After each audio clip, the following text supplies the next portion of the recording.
இன்று உங்களுக்கான கர்த்தருடைய வார்த்தை. அவர் உன் இருதயத்தின் வேண்டுதல்களை உனக்கு அருள் செய்வார். சங்கீதம் 37:4.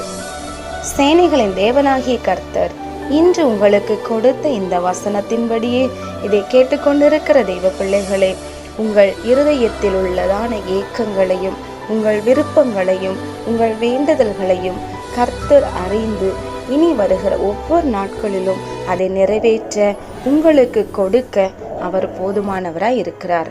ஆம், ராஜா எஸ்தரை பார்த்து கேட்ட கேள்வி, உன் வேண்டுதல் என்னவென்று.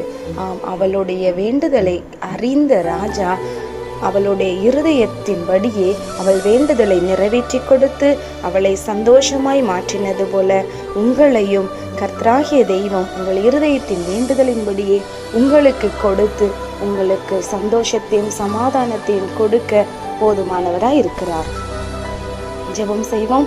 பரலோக பிதாவே, இந்த வீடியோவை கேட்டு ஜெபிக்கிற உம்முடைய பிள்ளைகளுடைய வாழ்க்கையில் அப்பா, அவர்கள் என்னென்ன காரியத்தை உம்முடைய சமூகத்தில் வேண்டி நிற்கிறார்களோ, வேண்டி கேட்கிறார்களோ, அதை எல்லாவற்றையும் நீங்கள் கொடுக்க போகிறதற்காக ஸ்தோத்திரம்.